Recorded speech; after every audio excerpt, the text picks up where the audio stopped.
Yung mga babaeng bago bumitaw yan, ilang beses muna yan napagod. Ilang beses muna yan nagtiis. Ilang beses muna yan nasaktan. Ilang beses muna yan nagkunwaring okay. Ilang beses muna yan tumanggap ng pisikal at emosyonal na sakit.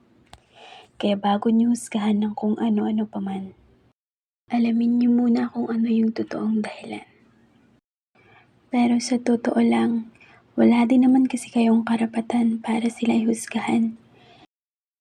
Dahil wala kayo sa sitwasyon kung gaano kahirap na pinili nilang ilaban yung mga tahimik na laban na sa huli sila pa rin yung nahirapan.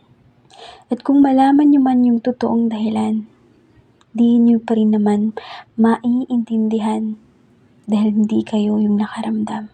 Lahat naman ng babae kayang makontento at magmahal ng gusto, pero tandaan mo, nauubos din yan, napapagod din yan, nasasaktan din yan dahil tao lang yan. Kaya di mo masisisi kung kusa na siyang bibitaw dahil siguro sobra na yung mga karanasan na di naman talaga niya dapat maranasan.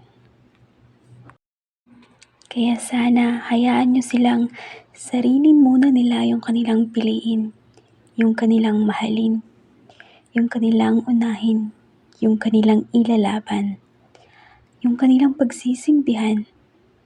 Respeto na lang sana, yun lang hinihiling nila sa kung ano man yung magiging desisyon nila.